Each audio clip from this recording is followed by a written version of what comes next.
Tous les samedis, de 9h à 10h, retrouvez le magazine de l'actualité lyonnaise. 7 jours à Lyon.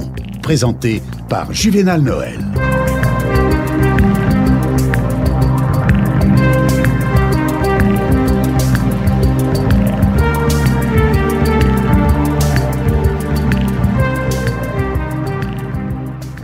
Aujourd'hui, on dit qu'un adulte sur 10 souffre d'une affection rénale, soit près de 600 millions de personnes dans le monde. L'Organisation mondiale de la santé prévoit une augmentation de la prévalence de la maladie rénale, donc chronique, de 17% dans les 10 années à venir. Dans ce magazine, nous serons avec Monsieur Joachim Suarez, qui est le trésorier national de cette organisation en France.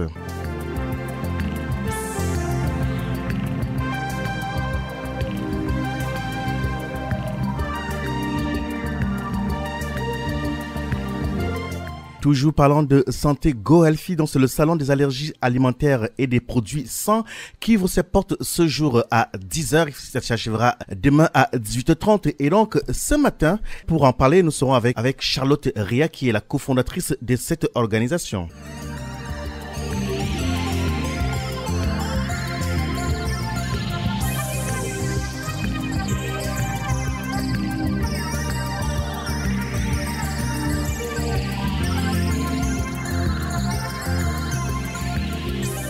Mais tout de suite, tout près de nous, il y a Bron, nous sommes à Saint-Priest pour ceux qui prennent le temps match que maintenant nous émettons depuis la 91.5 de la ville de Saint-Priest. Nous allons tout près de nous, c'est la fête du livre de Bron. Nous allons rencontrer donc le directeur de ce festival, il s'appelle Yann-Nicole. Bonjour. Bonjour.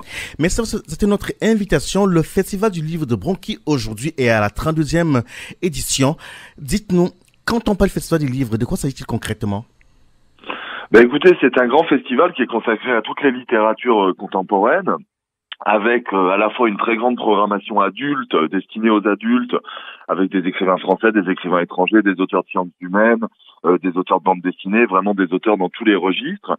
Et puis par ailleurs, une programmation aussi destinée au jeune public, avec là aussi de nombreuses propositions tout au long du week-end à l'hippodrome de Paris, des spectacles, des ateliers, des rencontres avec les écrivains, les auteurs et les illustrateurs. On a également évidemment une immense librairie, que ce soit pour les adultes ou les enfants. Donc voilà, tout un tas de propositions de toutes sortes autour de la littérature contemporaine et notamment aussi des sciences humaines et de tous les genres littéraires possibles et imaginables.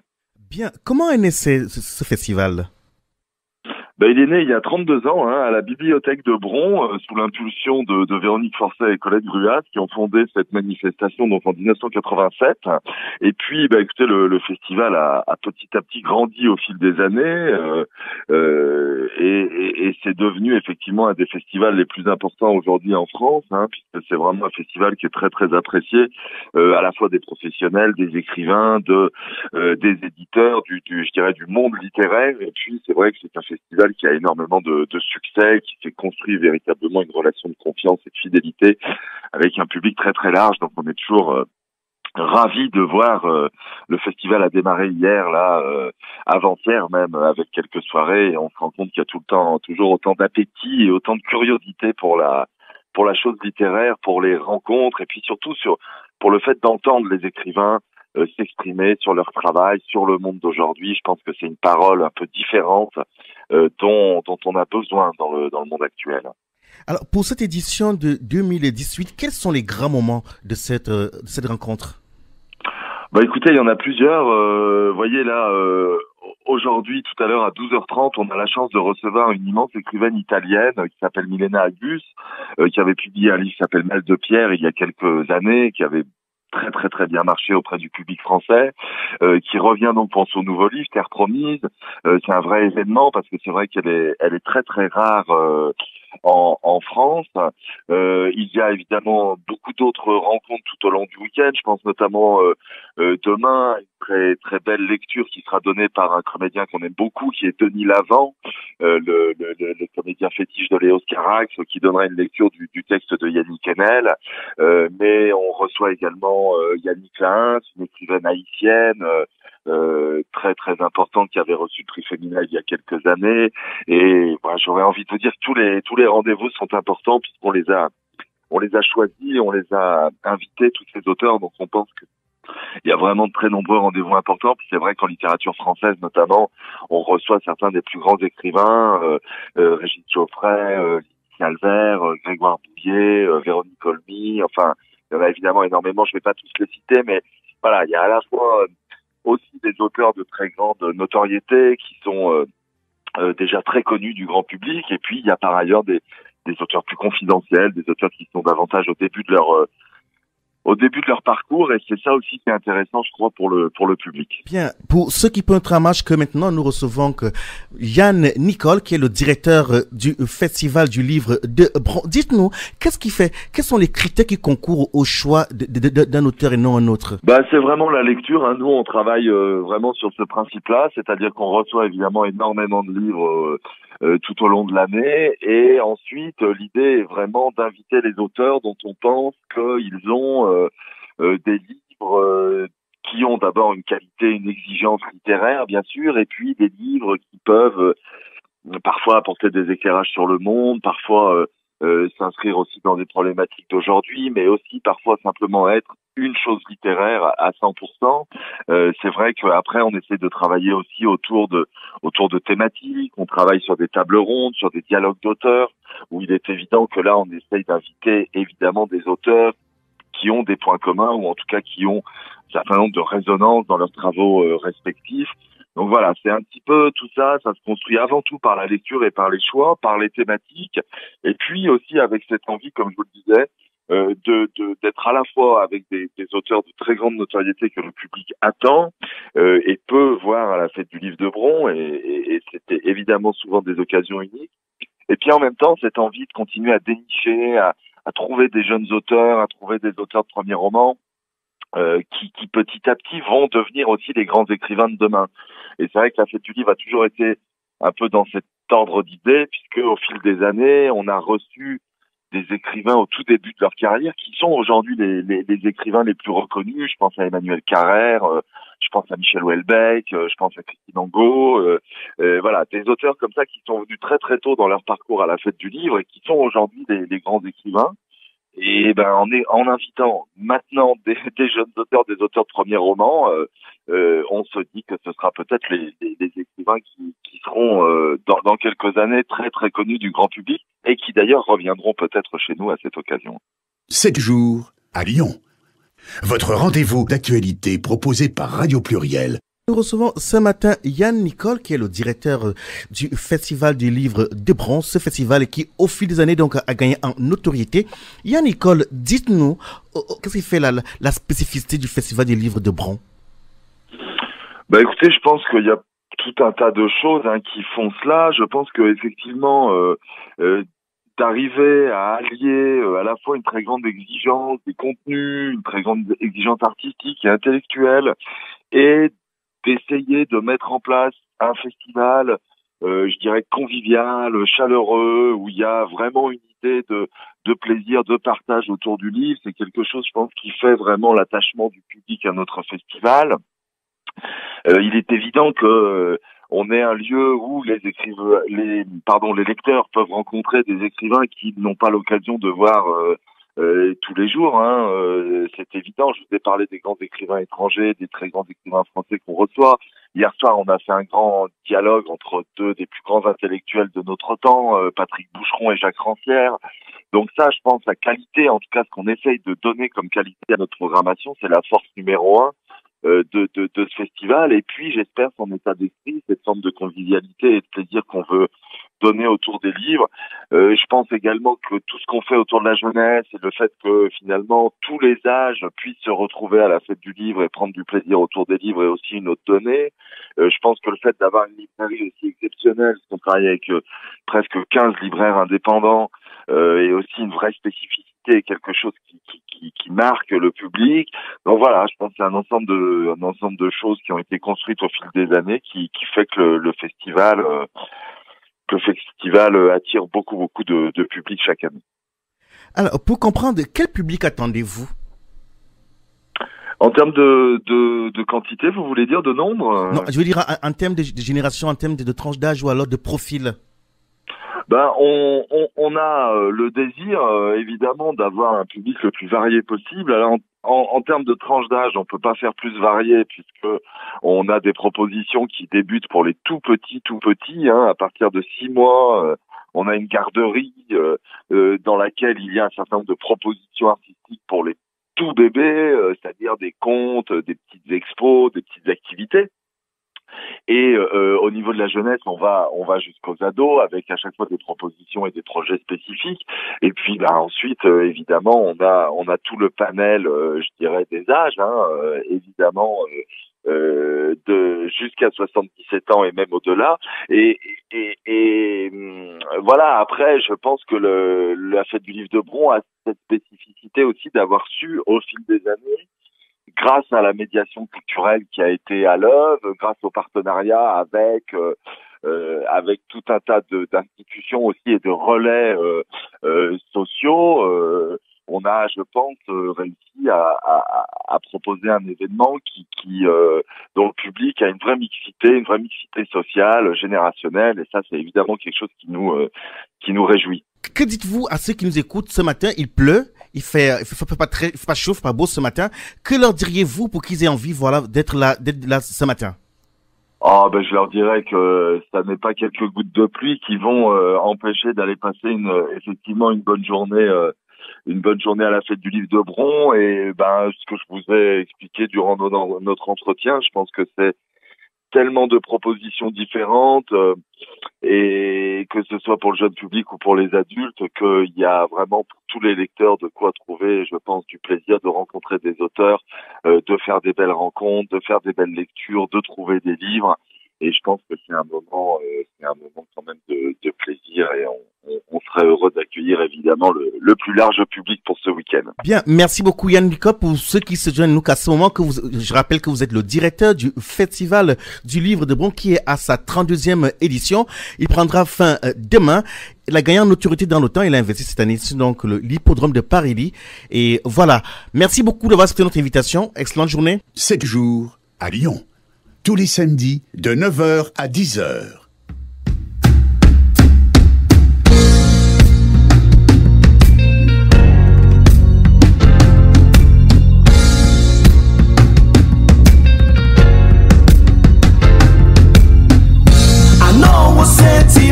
I'm sorry for all what I did. She gave me love and strength the way no one can give, yeah. Before she goes to sleep, she made sure her children got enough to eat. A holy man will never forget what you did to me.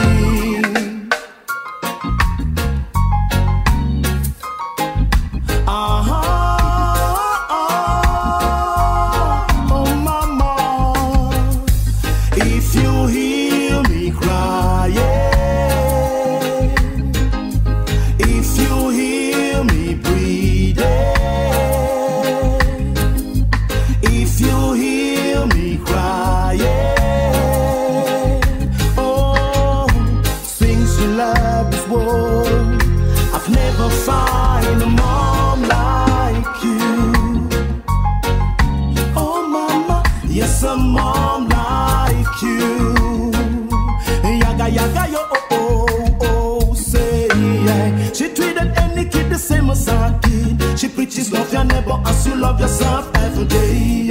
Mama, you're my angel above, guiding night and day. All your pick me them. Mama, I remember you and Pa. Together you're my heroes. What me doing here today is because of you. You made me who I'm today. Oh mama, I miss you so bad. If you hear me crying,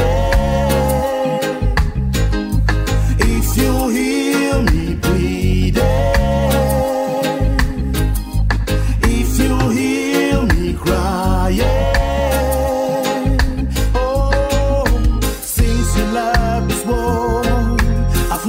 find a mom like you.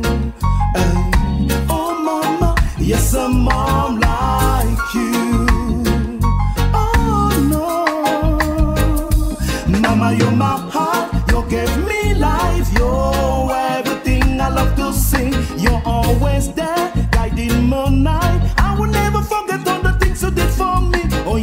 my queen, mama. You gave me food to eat, a cloth to wear, and a heal my sick. Now you're gone, mommy. You still living on me. Oh, mama, I miss you so bad. If you hear me crying, if you hear me bleeding, if you hear me crying, oh, since you left this world, I've never found a mom like you. Hey, oh, mama, yes, a mom like you. Oh, Lord, for all the love that you gave me, what's a healing? I know I wasn't right, you still took care of me. Now that you're gone, I'm down, no cry. Oh Lord, what's a pain, yeah. I think of you every night and day. I'm missing you. Bien, c'était le groupe The Soul and Sonics dans son album Rise Again. C'était donc une dédicace à toutes les femmes du monde. Dans le titre, c'est Mom Like You. C'est un groupe lyonnais. Tous les samedis, de 9h à 10h, retrouvez le magazine de l'actualité lyonnaise. 7 jours à Lyon. Présenté par Juvénal Noël. Retour dans le studio 11.5 de Radio Pluie. Rappelons donc que jeudi dernier, 8 mars, partout dans le monde, était célébrée donc la Journée internationale des droits de la femme. À Lyon, la ville a organisé des événements tout au long de la journée autour d'une question centrale, à savoir: les droits des femmes sont-ils uniquement une affaire de femmes? Jusqu'à demain dimanche, dont 4 lectures par des comédiennes se déroulent dans des lieux insolites. Les textes lus portent sur la question des droits de la femme. Un autre événement, et non des moindres, dans la capitale des Gaules, nos confrères de CNews se titraient donc en semaine « Quand l'alimentation devient un atout de santé ». C'est une première à Lyon, donc Go Healthy, le salon des allergies alimentaires et des produits sains, met le couvert ce week-end à l'Embarcadère. Et pour en parler ce matin, qui mieux que Charlotte Ria, la cofondatrice de cette structure, pour nous en parler. Bonjour Charlotte Ria. Bonjour. Comment allez-vous? Très bien, je vous remercie. Merci pour notre invitation. C'est vrai qu'il ne fait pas très beau. Vous avez accepté de répondre à nos questions à quelques minutes seulement de l'ouverture de ce salon. On imagine que la pression monte, c'est ça? Oui, mais il fait pas très beau, mais on est dans un lieu magnifique et puis on est aussi sur des péniches, donc ça va être quand même une très belle journée. Donc avis à ceux qui nous écoutent, c'est sur une péniche que se déroule dans le salon des allergies alimentaires et des produits sains. Allez-y. C'est à l'Embarcadère et également sur les bateaux Lyon City Boat. Bien. Alors, dites-nous concrètement, qu'est-ce que c'est le salon des allergies alimentaires? Alors, le salon des allergies alimentaires et des produits sains, Go Healthy, c'est un salon qui, en fait, s'adresse à tous ceux qui s'intéressent aux alternatives alimentaires. Donc, que ce soit pour des raisons de santé, donc toutes les personnes qui sont contraintes sur le plan alimentaire en raison de pathologies de type allergie, intolérance, diabète, mais le salon s'adresse également à toutes les personnes qui, pour des raisons éthiques ou environnementales, ou pour qui s'intéressent un peu à leur confort digestif, à de nouveaux modes de vie alimentaires, s'intéressent aux alternatives un petit peu dans l'alimentation aujourd'hui. Comment est né ce salon? Eh ben, figurez-vous que la cofondatrice, donc l'autre cofondatrice et moi-même sommes touchés par des phénomènes d'allergie et d'intolérance alimentaire depuis très longtemps. Et quand on a monté ce salon, on avait vraiment l'envie de proposer quelque chose à une époque où il n'y avait pas vraiment d'événements ou de choses dédiées vraiment à cette thématique-là. Et il y a une vraie recrudescence des pathologies en lien avec l'alimentation. Il y a un intérêt de plus en plus croissant du grand public sur le lien entre alimentation et santé. Et nous nous sommes dit, il faut créer un événement où les gens entendent réponse à leurs questions, puissent participer à des cours de cuisine, faire des ateliers, rencontrer des experts. On y arrive, Charlotte Ria. Voilà. On y arrive. On va rentrer dans de quoi fait le... Mais pour comprendre tout le plan gastronomique, le plan alimentaire, qu'est-ce qu'on peut y retrouver? Alors, par exemple, vous aurez des produits sans gluten ou des produits sans lait, sans œufs, sans produits d'origine animale, sans sucre. Donc tous tous les produits ou toutes les manières de cuisiner qui sont réfléchis justement de manière un peu différente de ce que nous inculque la cuisine traditionnelle.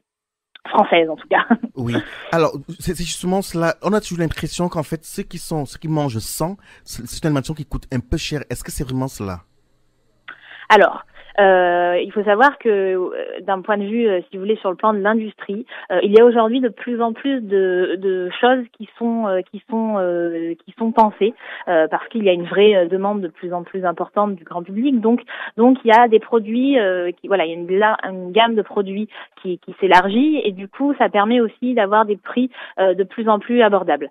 À côté de ça, il faut savoir que finalement c'est aussi une manière de reconsidérer un petit peu la manière dont on cuisine et on peut partir avec des aliments de base, dirons-nous, des légumineuses, des légumes, des choses comme ça, et les réinventer d'une manière différente. Et dans ce cas-là, ça coûtera pas plus cher. C'est juste un autre usage des produits ou l'utilisation d'autres produits pour faire des recettes un peu différentes. Je rappelle à ceux et celles qui prennent notre image que maintenant nous sommes avec Charlotte Ria, qui est cofondatrice du salon Go Healthy, qui est le salon des allergies alimentaires et des produits sains. Pour comprendre, Charlotte Ria, qui sont ceux qui exposent chez vous à partir de ce matin? Alors, parmi nos exposants, nous avons à la fois des personnes qui sont donc des fabricants ou des producteurs de produits sans, mais nous avons également des pourvoyeurs de services de type application, site internet, plateforme de vente en ligne, qui proposent aussi des outils qui sont très utiles justement à cette communauté de gens qui s'intéressent aux alternatives, qui s'intéressent au sang. Mais vous trouverez également des coachs spécialisés sur la question de l'alimentation et de la santé. Vous trouverez également des créateurs culinaires qui sont là aussi pour présenter leur manière de cuisiner. 7 jours à Lyon. Tout ce qui fait l'actualité lyonnaise. Nous sommes avec Charlotte Ria, cofondatrice du salon Go Healthy. Dites-nous, c'est pas la première fois qu'il existe ce salon. Il est né quand déjà? Alors, il est né en 2015 et la première édition a eu lieu à Montpellier. Et puis nous avons fait 2 éditions sur Paris. Et en fait, l'envie était très forte de venir à Lyon. Pourquoi Lyon? Lyon, parce que évidemment pour nous, cité internationale de la gastronomie, ça faisait vraiment sens de venir ici pour vous parler d'alimentation et de santé.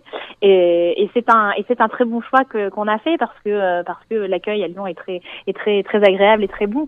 Et surtout, on peut travailler avec vraiment des chefs locaux, et notamment nous avons la chance d'accueillir le chef Anthony Bonnet cet après-midi à 14h, qui justement va proposer à notre public une recette sans allergènes.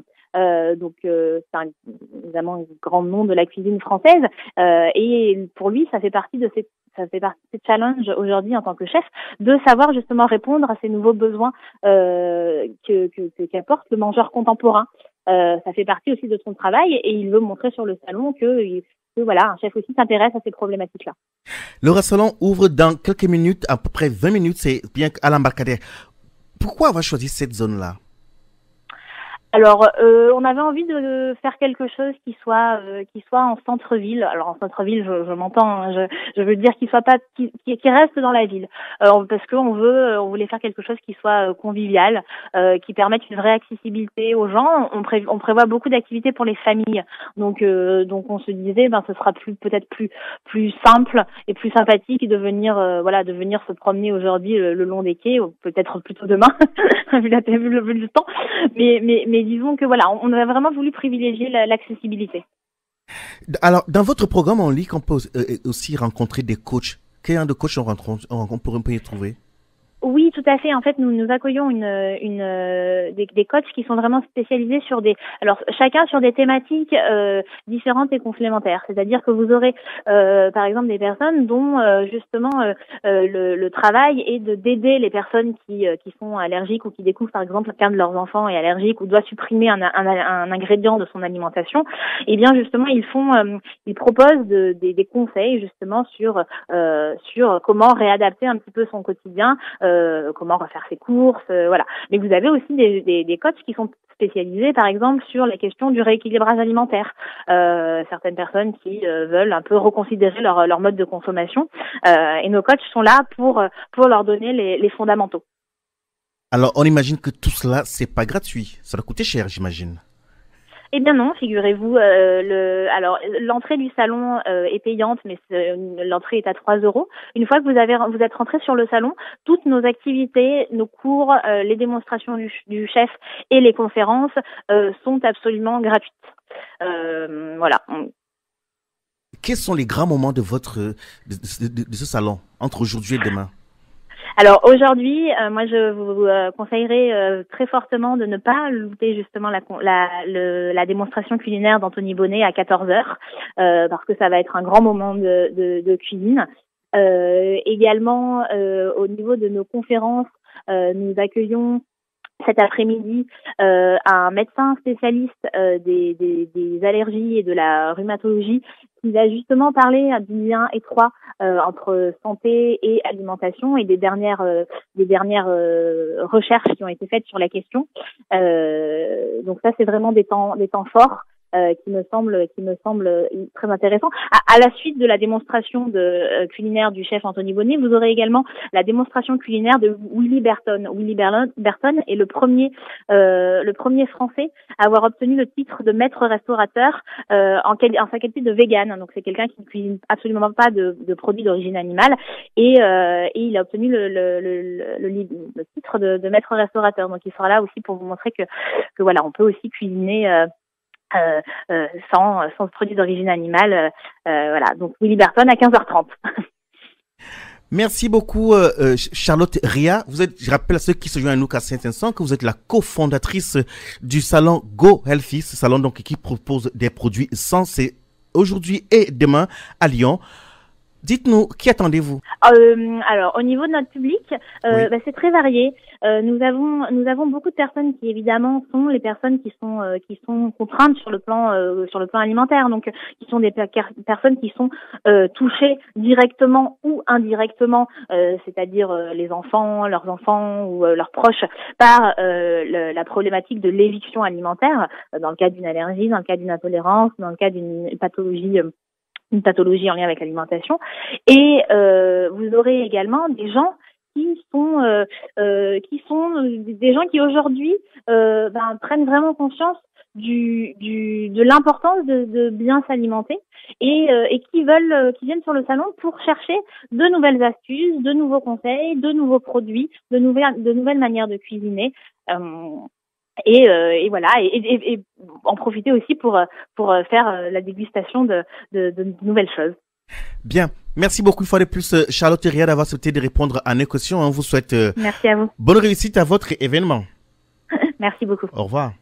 Au revoir. 7 jours à Lyon. Bien, retour dans ce studio 11.5 de Radio Pluriel, nous émissions depuis la ville de Saint-Priest. C'est toujours dans l'actualité. La semaine nationale du Rhin, justement, c'est pour la 13e année consécutive. Donc, France Rhin organise depuis le 3 mars dernier, donc jusqu'à aujourd'hui, justement pas demain, mais aujourd'hui, 10 mars, la semaine nationale du Rhin partout en France. Des stands d'information et des lieux de dépistage sont ouverts et sont gratuits. Pour nous éclairer sur cette semaine sensibilisation, nous sommes avec Monsieur Joachim Soares, qui est le président régional départemental de la Savoie de France Rhin. Bonjour Joachim Soares. Oui, bonjour. Merci d'être là ce matin. Alors dites-nous, pourquoi organiser une semaine nationale du Rhin? Alors, nous organisons, comme vous l'avez si bien dit, ça fait 13 ans que nous le faisons parce que le rein, c'est un organe malade quand il ne fonctionne même plus, qu'on a besoin de dialyse, il ne fonctionne plus, il ne fait pas mal. Donc, il est difficile de se rendre compte qu'on a une insuffisance rénale alors qu'elle est avérée. Quand on a mal, qu'on dit j'ai mal au rein, non, on a mal au dos. C'est le dos qui nous fait mal et pas les reins. Donc il est très important de se faire dépister. Le dépistage est anonyme et gratuit. Nous remettons une fiche de résultats aux personnes qui se font dépister dans nos stands. C'est un stand non seulement de dépistage par bandelette urinaire, mais aussi d'information. On donne une plaquette et on explique comment protéger ses reins. Bien, Joachim Suarez, c'est vrai qu'habituellement, comme vous le dites, on s'en rend compte lorsqu'on est déjà sérieusement malade. Mais quelles sont les causes même de ce souci, ce problème de santé, généralement? Alors, on devient insuffisant rénal, il y a plusieurs causes. Mais une des plus fréquentes, c'est l'hypertension. Donc, l'abus de sel ou des problèmes qui ont des problèmes cardiaques. Donc, l'hypertension et aussi le diabète. C'est deux maladies qui aggravent l'insuffisance rénale. Et il y a aussi beaucoup de cas qui sont dus à une angine mal soignée ou pas soignée. Donc, le microbe descend dans les reins et abîme les reins. Par contre, je vous ai dit, on ne souffre pas. Il n'y a que quand on est vraiment très atteint, donc quand vraiment on est à la limite, donc vraiment à la limite, on a des nausées, on a mal partout, on ne se sent pas bien, des nausées, vraiment à vomir, et là, c'est trop tard. Malheureusement, c'est trop tard. Là, ce sont les signes. Dites-nous, alors, pour comprendre, une personne habituellement qui semble normale, quels sont les premiers signes, que on peut souffrir, on pourrait souffrir d'une insuffisance rénale? Il n'y en a pas. Justement, il n'y en a pas.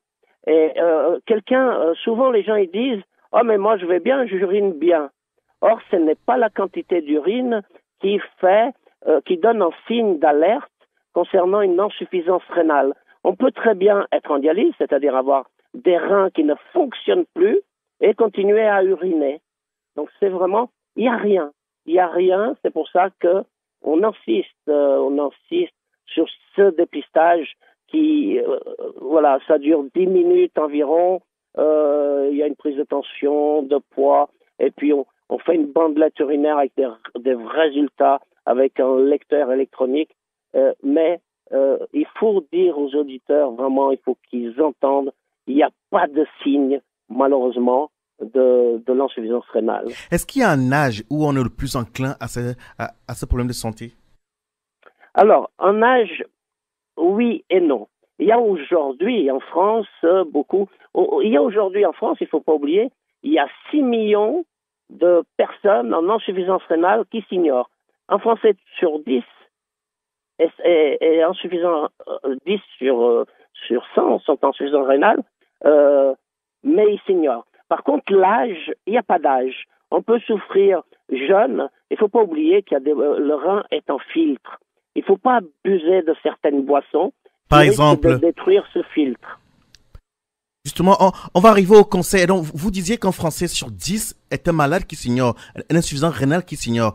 Comment on fait donc? Le mieux, c'est par ces programmes de dépistage, sinon demander à son médecin, parce qu'une bandelette urinaire, c'est vrai que je vais presque dire ce que répondent certains médecins, c'est du temps perdu. C'est du temps perdu, mais c'est beaucoup de temps gagné et surtout une qualité de vie en patient insuffisant rénal qu'on découvre précocement. On peut ralentir, on ne peut pas arrêter l'évolution d'une dégradation du rein, mais on peut freiner, ralentir et peut-être éviter la dialyse qui est une maladie très invalidante et très coûteuse à la sécurité sociale. C'est un coût de 90 000 € par an pour un patient. Donc, si on peut éviter par simplement une bandelette urinaire 10 minutes de son temps, il faut le faire. Et tout au long de l'année, on peut demander, pour les personnes à risque, ça se fait, mais à son médecin traitant. 7 jours à Lyon. Votre rendez-vous d'actualité proposé par Radio Pluriel. Nous sommes avec Joachim Suarez, qui est le président régional départemental de France Rhin. Il nous parle donc ce matin de l'insuffisance rénale. Joachim Suarez, dites-nous, entendu comme cela fait peur. Quel est le meilleur comportement pour éviter ou pour limiter ce souci-là au niveau de l'insuffisance rénale? Oui, alors pour protéger ses reins, il faut boire de l'eau en quantité suffisante. Avant, on disait 2 litres d'eau. Non, mais c'est en quantité suffisante. il faut environ 1,5 litre. Mais pas en une fois. Boire 1,5 litre par jour, peu à peu. Vous dites 1,5 litre par jour, peu à peu. Et Voilà. Même si on n'a pas soif. Ah oui, même si on n'a pas soif. Puisque malheureusement, on prend le cas des femmes, elles boivent beaucoup moins que les hommes. Ça se comprend. Parce que dans leur esprit, avant de partir en course, elles vont pas boire parce qu'après, où aller faire pipi. Donc, malgré elles ont ça. Mais même si on n'a pas soif, il faut boire 1,5 litre d'eau par jour. Il faut éviter aussi les plats salés. Il faut éviter le sel, réduire le sel pour éviter l'hypertension. Ensuite, il faut faire attention. Je ne dis pas qu'il ne faut pas mettre du sel ou du sucre, mais il faut éviter vraiment les abus de sel et de sucre. Alors, vous avez dit boire beaucoup d'eau régulièrement, et manger peu de sel, ne pas abuser du sucre, et quoi d'autre? C'est les 3 causes principales. C'est vraiment les 3 causes principales aujourd'hui. Le conseil qu'on donne aux gens, c'est vraiment ces 3 choses. Ensuite, il y a le tabac. Bien entendu, à chaque fois on parle du tabac. On ne va pas remettre encore une couche parce que tout le monde dit le tabac n'est pas bon pour la santé. C'est vrai que pour les reins, c'est pareil, puisqu'on va empêcher le sang de circuler sur le rein. Donc, c'est aussi ça. Mais surtout, c'est les 3 causes principales. Et puis le dépistage, bien entendu. Le dépistage, parce que on n'a pas la même protection, si vous voulez, lorsque le rein il est en parfaite santé. Ce n'est pas la même chose que quelqu'un qui est en début d'insuffisance rénale. 7 jours à Lyon. Votre rendez-vous d'actualité proposé par Radio Pluriel.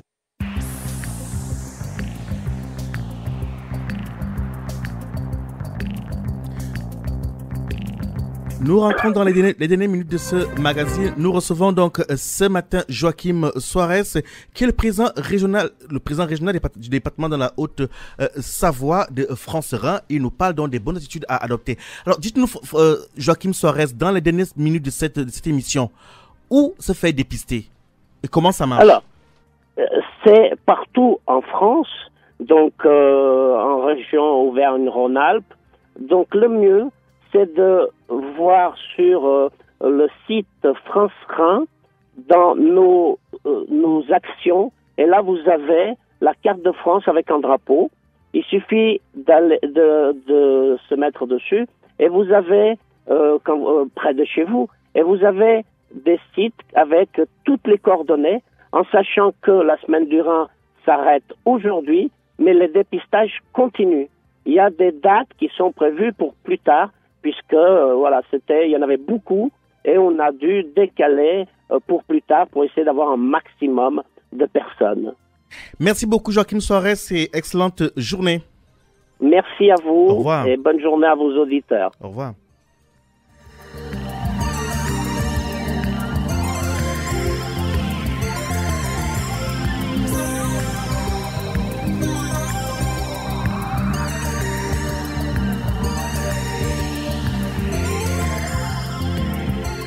Quelques brèves avant de nous séparer. Donc, après 2 années de travaux, la fontaine Bartholdi sera inaugurée le 22 mars prochain sur la place des Terreaux. C'est la ville de Lyon qui vient de communiquer cette date et la mairie promet donc un spectacle poétique en apesanteur proposé par la compagnie Motus Module.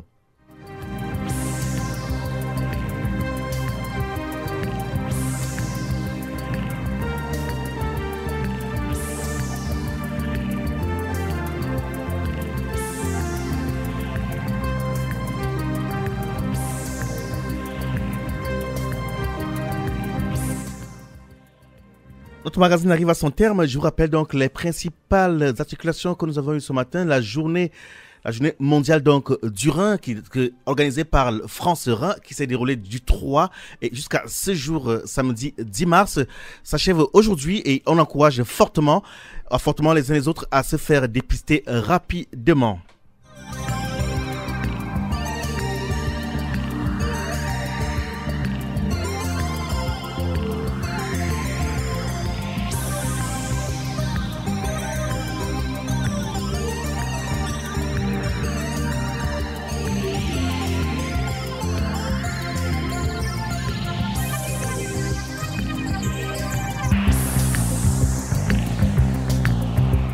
C'était 7 jours à Lyon.